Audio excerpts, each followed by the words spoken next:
जब एक देश अपने समुद्री मार्गों पर नियंत्रण पाता है तो वो केवल व्यापार नहीं करता, बल्कि वो अपने रणनीतिक प्रभुत्व को भी स्थापित करता है। हाल ही में भारत के केरल में एक पोर्ट का उद्घाटन किया गया है। इसका नाम है विझिंजम पोर्ट।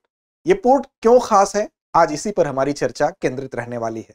दरअसल ये भारत का पहला ट्रांसशिपमेंट हब, यानी कि एक ऐसा पोर्ट जो अब तक भारत में नहीं था, उसका उद्घाटन हुआ है। इस वजह से ये चर्चा आज खास होने वाली है। अब ये पोर्ट क्यों अपनी श्रेणी को लेकर विशेष है, इसको आज हम समझेंगे। भारत में इसकी क्या आवश्यकता थी, इस पर भी चर्चा करेंगे। दरअसल जिस कैटेगरी का ये पोर्ट है, उसके उद्घाटन के बाद से भारत वैश्विक समुद्री व्यापार के एक बड़े केंद्र के रूप में इसको मान्यता मिल जाएगी। दरअसल अब तक हमारी जो समुद्री व्यापारिक निर्भरता हम कहें, उसके लिए हम कोलंबो, सिंगापुर या यूएई के पोर्ट्स पर हम डिपेंड थे, क्योंकि इस कैटेगरी का, इस श्रेणी का हम कह सकते हैं जहां पर बड़े जहाज आ सकते हैं, ऐसा पोर्ट हमारे पास नहीं था। लेकिन आज जब हमारे पास विझिंजम पोर्ट है तो हम कह सकते हैं कि इस पोर्ट के बाद भारत समुद्री व्यापारिक केंद्र के रूप में वैश्विक स्तर पर अपना स्थान बनाने में सक्षम हुआ है। तो नमस्कार, मेरा नाम है अमिताभ और दृष्टि आईएएस की इन डेप्थ श्रृंखला आप देखना शुरू कर चुके हैं। तो आज हमारी चर्चा विझिंजम पोर्ट पर होगी, क्योंकि भारत का यह पहला ट्रांसशिपमेंट हब के रूप में इसका उद्घाटन 2 मई 2025 को पीएम मोदी के द्वारा केरल के विझिंजम पोर्ट का उद्घाटन कर दिया गया है। अब देखिए, इसकी जो श्रेणी है, यानी कि इसकी कैटेगरी क्या है, ट्रांसशिपमेंट की बात जब हो रही है, इस श्रेणी का मतलब क्या हुआ, इस हब का मतलब क्या हुआ? इसका मतलब ही हुआ कि ट्रांसशिपमेंट हब का मतलब ही होता है कि यहां की जो प्राकृतिक गहराई होती है वो ज्यादा होती है। इसके अलावा अंतरराष्ट्रीय समुद्री मार्गों के पास इसकी स्थिति होती है। इसके अलावा यहाँ पर जो कंटेनर आते हैं, कंटेनर वो बड़े बड़े जो जिसमें कि सामान रखा जाता है, जो बड़े बड़े हम कह सकते हैं बक्से होते हैं, कई फीट के होते हैं, तो वो जो कंटेनर होते हैं उनकी शिफ्टिंग की क्षमता बड़े जहाजों से छोटे जहाजों में वो तेज होती है। इसके अलावा लॉजिस्टिक कनेक्टिविटी बेहतर होती है, क्योंकि यहाँ पर इस तरह के जो भी ट्रांसशिपमेंट हब बनाए जाते हैं, वहां पर चाहे वो सड़क मार्ग हो, चाहे वो रेल मार्ग हो, चाहे हवाई मार्ग हो, उससे उसकी कनेक्टिविटी बेहतर होती है। तो हम कह सकते हैं कि ट्रांसशिपमेंट हब का मतलब हुआ कि ऐसा पोर्ट, ऐसा पत्तन जहां पर कई जहाज, जो बड़े जहाज होते हैं, वो आ सकें और फिर उनसे छोटे जहाजों में माल दूसरी जगहों पर जा सके। जैसे कि हम इसी रूप में इसको कहते हैं कि वैश्विक समुद्री व्यापार के केंद्र के रूप में इसको तभी मान्यता मिलती है क्योंकि यहां पर विश्व के जितने बड़े जहाज हैं वो आ सकते हैं। तो भारत में अब तक ये नहीं था, अब इसके साथ ही, विझिंजम के साथ ही, उद्घाटन के साथ ही भारत इस श्रेणी में शामिल हो गया है। तो इसलिए यह खंड आपके लिए बहुत महत्वपूर्ण है। अब यहां बड़े जहाज से माल सीधे छोटे जहाजों में लादा जाएगा और समुद्री व्यापारिक मार्ग जो है उसके करीब होने की वजह से भारत का जो है निर्यात भी बढ़ने की संभावना है। अन्य पक्षों पर भी चर्चा करेंगे। विझिंजम पोर्ट के बारे में पहले बात कर लेते हैं। तो देखिए इसकी स्थिति कहां है, तो केरल के तिरुवनंतपुरम जिले में है, यहां पर इसकी स्थिति है, आप देख सकते हैं। और इसकी लागत लगभग 8900 करोड़ रुपए की लागत इसमें आई है, जिसको कि पीपीपी मॉडल के आधार पर इसको विकसित किया गया है। अब इसका संचालन कौन करेगा, तो संचालन अडानी ग्रुप करेगा, लेकिन सरकार की इसमें 61.5% की हिस्सेदारी होगी, यानी सरकार की हिस्सेदारी ज्यादा है, लेकिन इसको संचालन करने का जो दायित्व है वो अडानी ग्रुप को सौंपा गया है। अब इसकी प्राकृतिक गहराई ही जो है इसको विशेष बनाती है, क्योंकि इसकी प्राकृतिक गहराई ही 18 से 20 मीटर तक है और मात्र तट से 1 किलोमीटर दूर जाने पर ही, इसका मतलब कि तट से 1 किलोमीटर दूर ही जो बड़े जहाज हैं वो आसानी से आ सकेंगे और फिर उनसे छोटे जहाजों से हमको रेल, वायु मार्ग या हम कह सकते हैं सड़क मार्ग के द्वारा मालों को विभिन्न हिस्सों में पहुंचाया जा सकता है। इसका मतलब यह है कि बड़े जहाज बिना खुदाई के, बिना ड्रेजिंग के यहां पर आ सकते हैं। अमूमन जब गहराई कम होती है तो ड्रेजिंग किया जाता है, खुदाई की जाती है और उसकी गहराई बढ़ाई जाती है। तो यहां पर प्राकृतिक गहराई पहले से ही 18 से 20 मीटर तक आपको दिखाई दे रही है। अब प्रारंभिक क्षमता इसकी कितनी है, तो अगर इसकी प्रारंभिक क्षमता की बात करें तो हर साल यहां पर 1 मिलियन कंटेनर यानी TEU आ सकते हैं। अब TEU क्या होता है, तो देखिए TEU दरअसल एक माप होती है। ये जब कंटेनर होते हैं 20 फुट इक्विवेलेंट यूनिट इसको कहा जाता है। इसका मतलब होगा कि जो एक कंटेनर होगा वो 20 फुट लंबा कंटेनर, उसको एक इकाई माना जाएगा। और यहां पर कहा जा रहा है कि हर साल 1 मिलियन कंटेनर आएंगे, यानी कि 10 लाख कंटेनर की इसकी क्षमता है, हर साल यहां पर आ सकते हैं।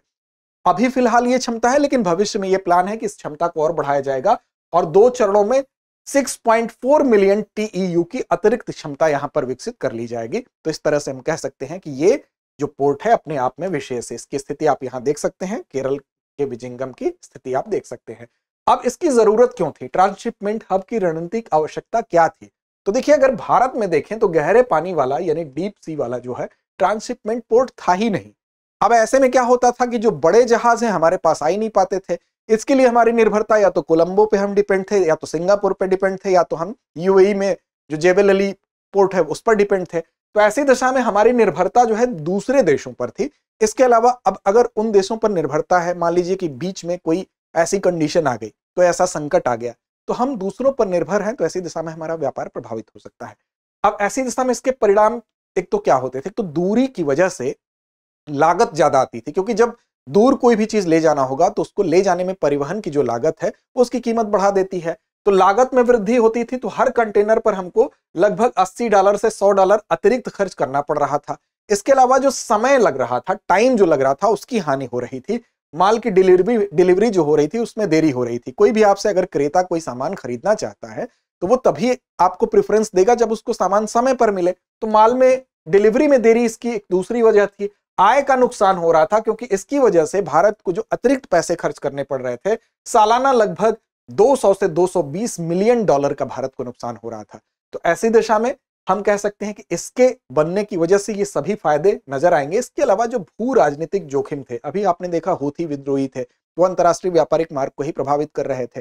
तो अगर ऐसी दिशा में हम दूसरे देशों पर निर्भर हैं, जैसे यूएई के पोर्ट पर हमें जाना है, तो इस तरह की जो संकट है, अगर हम बाहरी दबाव को झेलने की स्थिति में आ जाते हैं तो हमारा विदेशों पर निर्भर होना ही हमारी कमजोरी हो जा रहा था। तो संकट की स्थिति में हमारे व्यापार ठप होने का खतरा था। अब ये सारी चीजें हमको लाभ के रूप में मिलेंगी। आप देख सकते हैं कि विजिंगम की जो स्थिति है, अभी हमें जेवेल पोर्ट पे चाहे हम निर्भर थे, चाहे कोलंबो पर निर्भर थे, चाहे आप देख सकते हैं सिंगापुर पर निर्भर थे। अब कोई भी सामान अगर मान लीजिए आपको इस तट पर, पश्चिमी तट पर भारत में पहुंचाना है, तो अब आप सिंगापुर से अगर कोई सामान लेके आएंगे और विजिंगम से लेके आएंगे, दोनों में बहुत अंतर है।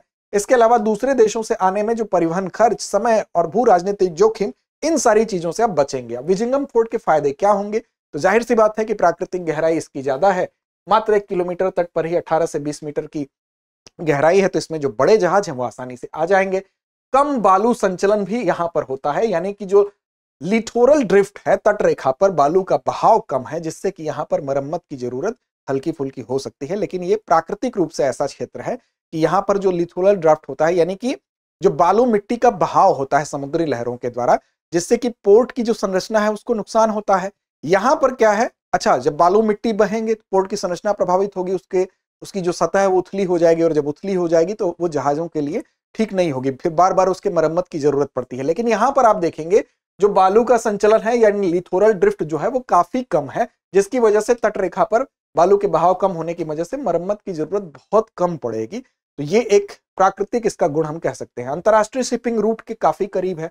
अगर आप यहां पर देखें तो अंतरराष्ट्रीय शिपिंग रूट आप देखिए बिल्कुल करीब से जा रहा है, केवल 10 नॉटिकल मील की दूरी पर है। तो ये भी एक प्रमुख चीज है, जो कि जितना कम अंतरराष्ट्रीय शिपिंग रूट से होगा उतना बेहतर है हमारे देश के व्यापार के लिए। अच्छी कनेक्टिविटी भी है। अब यहां पर चाहे आप नेशनल हाईवे देखें तो केवल 2 किलोमीटर दूर है। इसके अलावा अगर आप रेलवे देखें तो केवल 12 किलोमीटर की दूरी है, और हवाई अड्डे की दूरी 15 किलोमीटर है। तो जो कनेक्टिविटी एक शर्त होती है वो एक बेहतर स्थिति में है। तो तीनों ही चीजों से इसकी कनेक्टिविटी बेहतर है। अब यहां पर बड़े जहाज, जैसे ये आप देख रहे हैं MSC तुर्की, एक बड़ा जहाज है। इसकी अगर क्षमता की बात करें तो इसमें जो TEU की हम बात कर रहे थे, एक इकाई माप की बात कर रहे थे, यहां पर 24,000 TEU आ सकता है। इसका मतलब इतने बड़े जहाज जो अब तक हमारे तट पर नहीं आ पा रहे थे, अब विजिंगम पोर्ट के बाद अब ये हमारे तट तक आसानी से आ सकते हैं। अब भारतीय लॉजिस्टिक्स और अर्थव्यवस्था के लिए क्या इसका इंपॉर्टेंस है? एक तो जो लॉजिस्टिक्स है, अर्थात जो माल है, उनमें जो लागत हो रही थी हमारी, अब कोई भी 10 रुपए की चीज है, उसके परिवहन में, उसके ढोने में जो ज्यादा खर्च हो रहा था, उसकी वजह से वो चीज हमारे लिए महंगी थी। या अगर हम कोई चीज निर्यात भी कर रहे हैं किसी को, तो परिवहन लागत की वजह से महंगी थी। अब वो चीज क्या है, लॉजिस्टिक लागत घटेगी। जैसे देश के अंदर ही कंटेनर स्थानांतरित होंगे तो हमें जो परिवहन पर खर्च करना पड़ रहा था वो हमारा खर्चा बचेगा। साथ ही साथ ये जो भारत आत्मनिर्भर बनेगा, क्योंकि विदेशी पोर्ट पर हमारी निर्भरता क्या है, डिपेंडेंसी कम होगी। अर्थात अब हम कोलंबो, सिंगापुर या जेबेल अली जो पोर्ट है यूएई का, उस पर हमारी डिपेंडेंसी नहीं रहेगी। व्यापार में तेजी आएगी, क्योंकि डिलीवरी समय पर जाएगा, जिससे कि क्या होगा, समय जो लग रहा था ज्यादा, अब वो समय घट जाएगा। अब ऐसी दिशा में एक उम्मीद ये भी है कि निर्यात जो है भारत का बढ़ने की संभावना है। नौकरी और आर्थिक विकास भी होगा, क्योंकि जिस क्षेत्र में ये डेवलप हो रहा है वहां पर रोजगार सृजन होगा।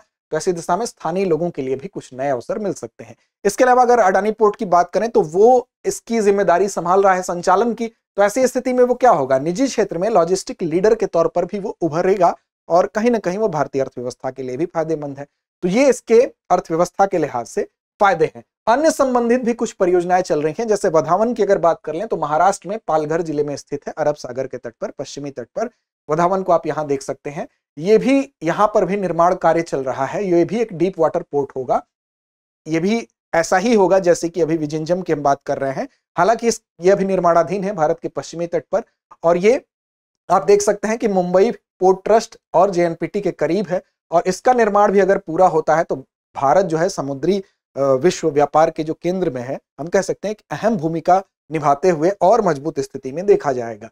भारत के कुछ प्रमुख पत्तन या बंदरगाह की हम बात करेंगे, लेकिन उससे पहले बता दें कि ग्रेट निकोबार पोर्ट की भी बात चल रही थी, लेकिन यहां पर नियामक की अनुमति अभी नहीं मिली है, वो लंबित है।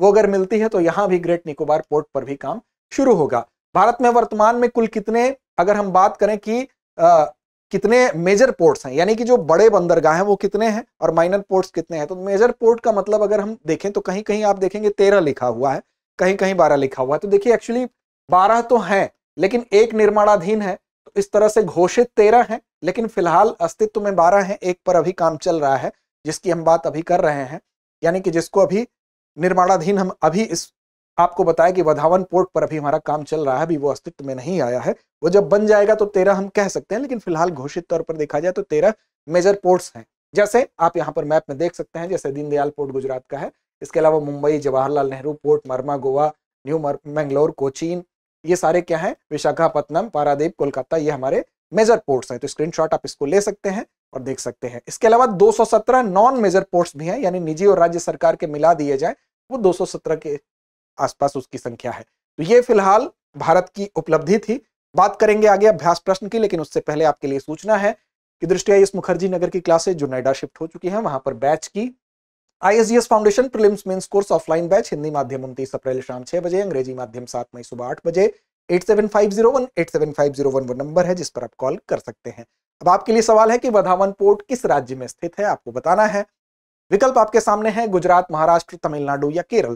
तो उम्मीद ही नहीं विश्वास है कि इस प्रश्न का सही और सटीक जवाब आप जरूर देंगे। लड़ते रहें अपने लक्ष्य की ओर, बढ़ते रहें। डियर व्यूअर्स, अपने एग्जाम की तैयारी को और बेहतर करने के लिए हमारे चैनल को लाइक, शेयर और सब्सक्राइब करना न भूलें।